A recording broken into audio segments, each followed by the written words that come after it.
Welcome to this episode of The Rush. I'm Hannah Duncan. And I'm Michael Hardwick. This week we bring you boys basketball CS8 action against Lanphier and results from Peoria Manual, girls basketball against Southeast and Lincoln, and hockey as they entered the playoffs against Springfield. And SHG wrestling regional results, boys swimming and diving, and player of the week are coming up too. Let's get started. The Titans basketball team took on the strong offense of the Lanphier Lions last Friday.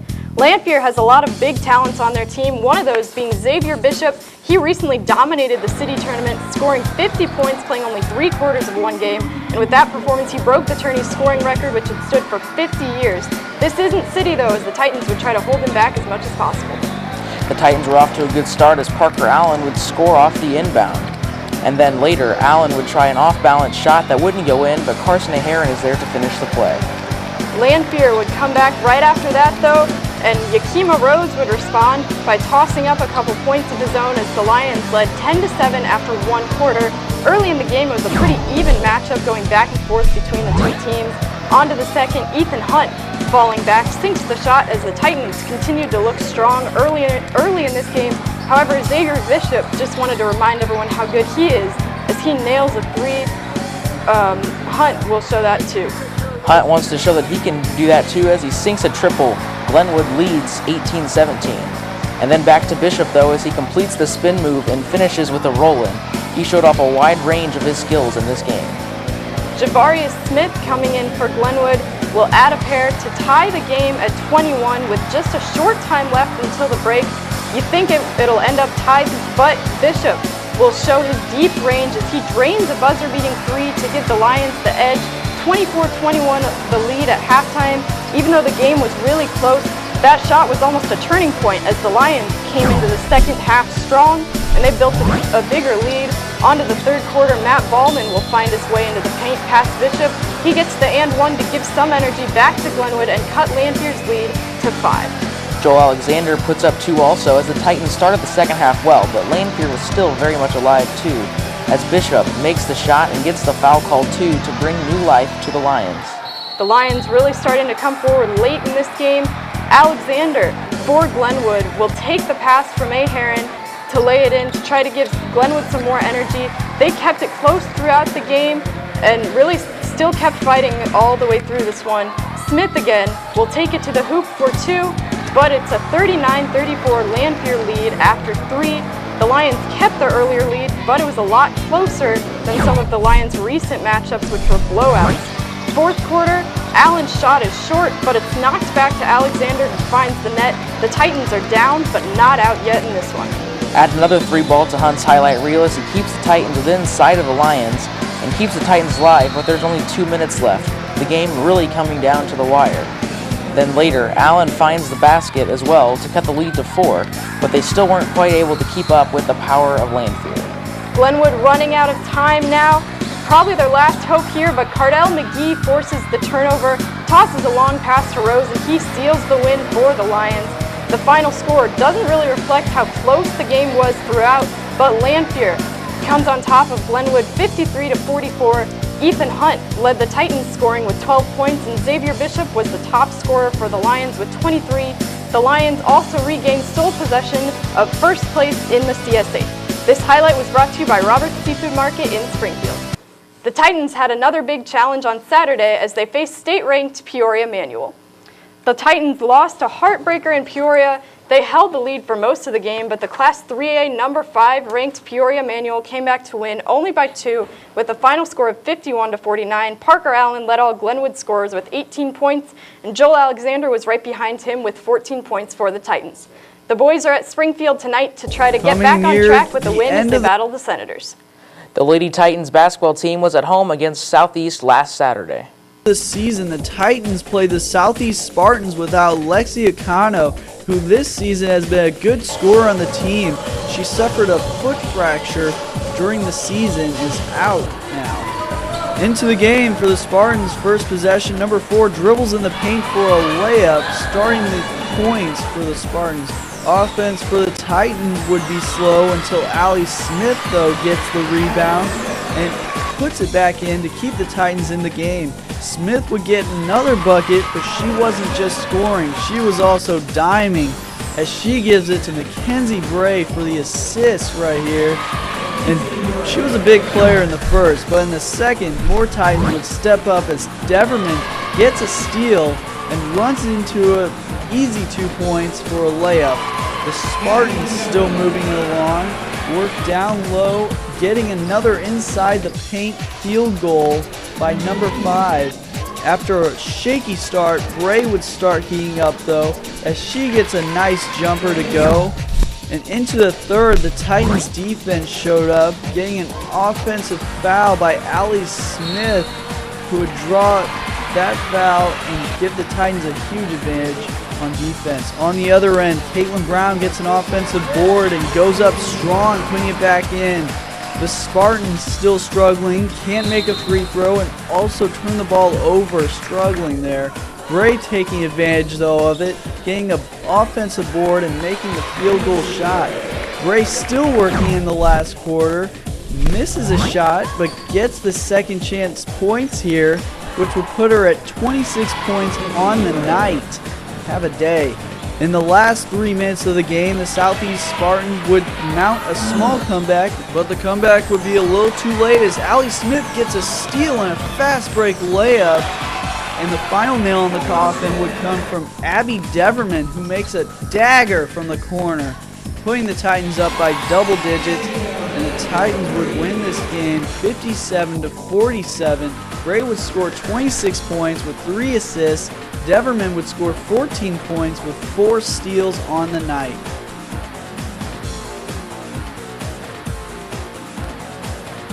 This highlight was brought to you in part by PK&J Photography, photo sessions and photo classes. This past Tuesday, they were home also to take on Lincoln on senior night. For the last home game of the season, the Lady Titans had senior night against the Lincoln Railers. The only 2 seniors on the team, number 10 Abby Deverman and number 54 Caitlin Brown, would give the school a game to remember on this night. On the Railers' first possession, the Railers' number 21 gets the rebound and puts it in. And next possession, Abby Deverman tries the 3 but misses, only to have Bray get it and put it back in with a reverse layup. Later, Deverman, fool me once, shame on me, fool me twice, give me the 3. Deverman would rack up 4 threes on the night. Into the second, Downey gets the block and gives it to Bray, who takes it down court, coasting coast to coast, and gets the finger roll to fall. With all the Titan offense, the Railers matched it by making open shots around the court. They're getting a shot to go off. Railers next making a deep 3. Near the end of the half, though, the Railers would go on a fast break and end up getting a layup to go down. Not causing a foul, though, big part. And Katie Held, though, would get the final say in this half, getting a layup to go with time running out, 27-27 at the half. In the third quarter, still an offensive battle between the 2 teams. Lincoln getting a layup to go down and also getting a wide open 3 right there by number 21. They would just make every open shot. Glenwood, though, would answer back with Deverman making a dagger from the corner. She was a huge key on the offense, and more offense here by Bray this time, getting a pump fake and driving to the hoop for an easy layup. Into the final quarter, the showdown did not end there as the Railers passed the ball around for another 3. Glenwood would answer, Bray backing out to Deverman for another 3. A few possessions later, Bray gets a steal and moves down the court, getting bumped, but is still able to finish. But the Railers, down by 5, would go on a run with a contested 3 that would make it a 1-possession game. The Titans, in a panic on offense, would then turn the ball over and give the Railers an and 1 that would give them the lead. The Titans would not be able to recover. They would lose 58-62. Deverman with 19 points, 4 threes, and Brown with 4 points and 8 rebounds.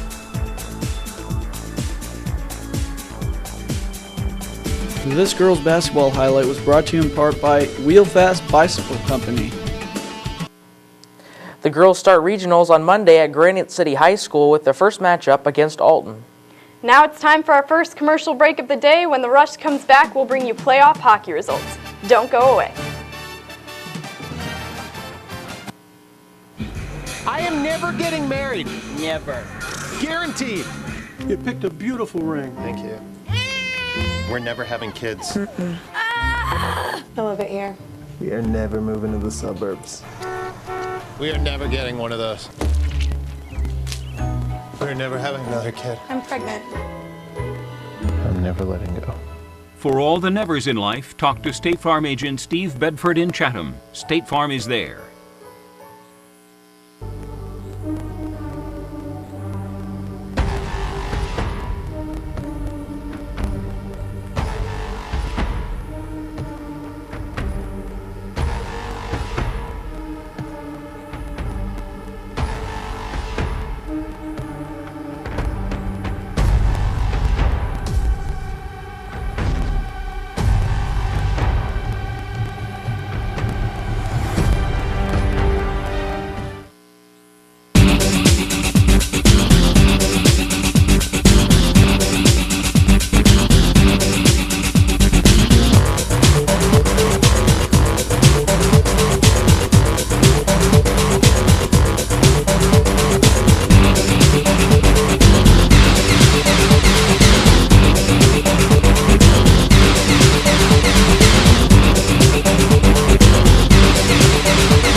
Welcome back to the Rush. After a strong performance against Springfield, the Glenwood hockey team looked to keep up the energy as they played SHG once more on Wednesday night in the playoffs. Let's take a look at the results. There, Glenwood would lose to SHG 8-6. Jake Vance scoring 2 goals with 1 assist. Brandon Hay also scoring a goal. He had 3 assists in the game. Glenwood is knocked out of the playoffs. SHG will play Decatur in those.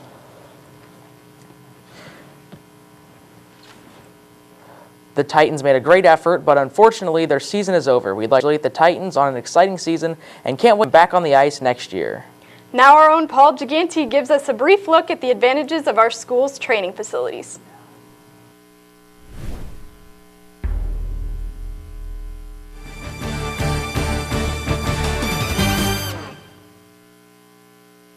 This special segment of The Rush on Glenwood Training Facilities was brought to you by State Farm. Let's hit the weight room. I like to get jacked because getting jacked makes you huge and it impresses the ladies. I'm in here just to work out and get ready for track season to make myself and my coach proud. I believe they should come in here to work hard, the dedication, and guess what? This is where you just do it. I mean, come on, Shia LaBeouf said it, and we can do it. If the Wog can do it from Alexandria, we can too. Now let's head to the cardio room for a special interview with Mr. Duggins. Cost. This is free, so that's probably the main reason I come in here. But also, if I were to have a problem, I know there's other people here. I know John, the trainer's here. If I needed something, I can go to him for help, do less stress. This is a little less prestigious, I guess, than Planet Fitness or Gold's Gym or what have you.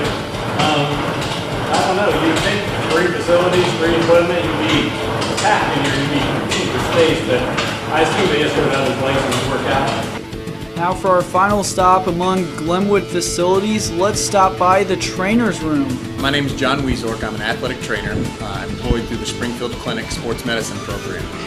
So basically they're contracted with the school to have me come in, and I come in the mornings during early bird, so usually I'm here from like 7:30 to 9, and then I come again after school from like 2 or 2:30 until when practices and games are done. So I see the athletes most of the time. Sometimes I see PE students, sometimes I see faculty. I'm here for whoever needs some kind of injury evaluation or a question on something that's bothering them. So a lot of times, people come in with their injuries and, will ice. I mean, that's one of the rest ice, elevation, compression. That's one of the modalities that we use a lot. We've got a whirlpool in, the back corner of my room. We try to stay at 55 degrees. Sometimes the kids come in and like it a little bit colder, so I got to monitor that. But Ideally it's 55 degrees for 10 minutes, is a good whirlpool, cold whirlpool activity. We've got, bags of ice. A lot of times if I'm not in here, it's towards the end of practice, or if the kid just needs ice on something and I've already evaluated it, they'll come in and get a bag of ice and leave that on for 20 minutes. I've got foam rollers, to kind of stretch out muscle. And sometimes the tissue in the muscle can get knotted up, and the foam roller is a good way to try to stretch out that tissue so then the muscle itself can loosen back up, and a lot of times that alleviates the pain. Taping, we can tape different parts of the body, sometimes for support, sometimes to cover stuff, it just depends on what we need to do. Sometimes we, buddy tape fingers to act like a splint, if you've got a finger sprain or a fracture. Although many people take advantage of these facilities, not enough actually know the opportunities that they have at Chatham-Glenwood's facilities. The Rush is brought to you by State Farm. For all the nevers in your life, State Farm is there. And Hy-Vee, where there's a helpful smile in every aisle. And the Chatham Wrestling Club, gtwrestling.com.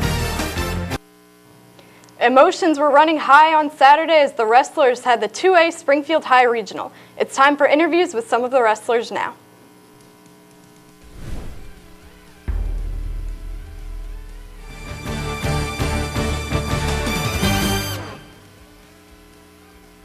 It was just a miscommunication between coach and the wrestlers. He thought it was 3 pounds, and he communicated that to us, and we went in there under the assumption that it was until we began weigh-ins, and we were told it was only a 2-pound allowance. Crying, sitting down against a brick wall because I missed weight. That happened to us. We were wrestling so well this year, and to have 3 of our starters not make weight is just a huge deal when it comes down to the postseason. Still wrestled pretty well, though we weren't 100% as a lineup or mentality-wise. We still almost came away and won it, but missing 3 wrestlers is just, you can't make that up. I'm going to try a few national tournaments out over the summer, see how I do, and if I do well in those tournaments, I'll probably wrestle in college. It was just really poor management on both sides, the ref and the scorekeepers. We had multiple kids on the team get screwed over and lost matches because of this. Just poor management. I think we still could have won it. It would have been really close, probably too close to call, but I think we still would have won it. It went pretty good, I think. I had a lot of accomplishments over the years. I just never expected it to end quite like this.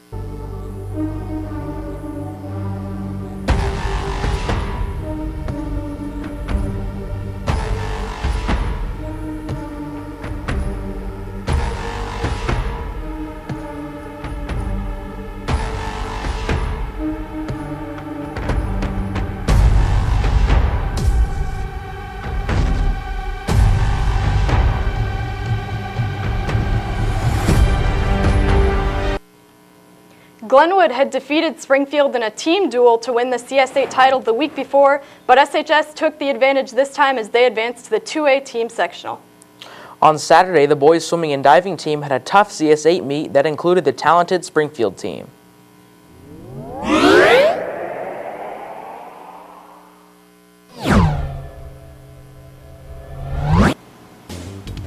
Beginning with diving, we have Zach Lar for Glenwood diving, and he would end up finishing 3rd place overall at the meet.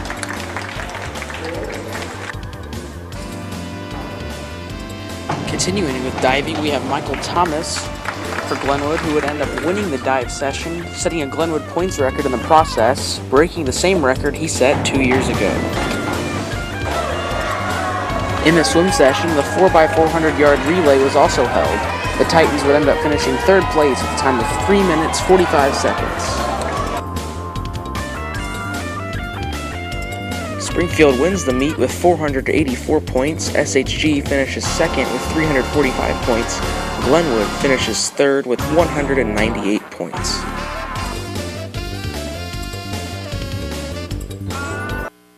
This swimming highlight was brought to you by Kreckles. The boys' next meet is tomorrow at 1 as they compete against SHG and O'Fallon on senior night. Now it's time for our player of the week. I was able to catch up earlier with this senior diver. Welcome to this edition of Player of the Week. Today I'm joined by senior diver Michael Thomas, who got first place in diving and broke the school record at the CS8 meet on Saturday. Thanks for coming on, Michael. Thanks for having me. So how did it feel when you broke the record that you have broken multiple times? It felt really good. I was really worried this year that I wouldn't break it since I've broke it every other year.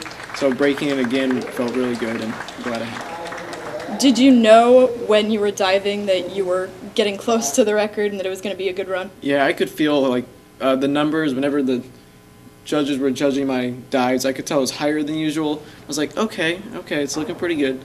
And then once I broke the record, I was like, yes. And can you think of any one specific dive that was really crucial to winning the CS8 meet and breaking the record? Probably the inward double. It's one that I've been working on a lot this year, and the degree of difficulty is a 2.8, which is a lot higher than all my other dives, and I think that's what really put over the edge. And is that your favorite dive to do, or do you have another favorite? Probably my favorite would have to be the forward 1.5, because it's just really easy, and honestly it's kind of fun. I'm not gonna lie. Well, with senior night and the end of the season coming up, what do you still hope to accomplish as you look to ending your senior high school career? Well, the plan is to go to sectionals and hopefully do great. I hope that me and my one of my best friends, Zach Lahr, hope that we go to state. That'd be really nice. And what are you going to miss most after your swimming career is over at high school? Definitely having fun with my friend Zach. Whenever we go to diving, we have a blast with all of our friends there. They're all from different schools, but it's a great time. Well, we wish you the best of luck as you head to the finish of your senior swim season, and we'd like to present you with this week's Player of the Week award. Thanks for coming on, and congratulations, Michael. Thank you so much. The Rush is brought to you by State Farm. For all the nevers in your life, State Farm is there. Check out YouTube next week to see the next top player. That's it for this episode of The Rush. Boys basketball is at Springfield tonight at 7:45. Boys swimmers and divers have their senior night tomorrow at Eisenhower Pool starting at 1 o'clock. And the Lady Titans basketball team starts the postseason on Monday at 7:30 as they take on Alton at Granite City High School for regionals. Thanks for watching, and tune in next time for another episode of The Rush.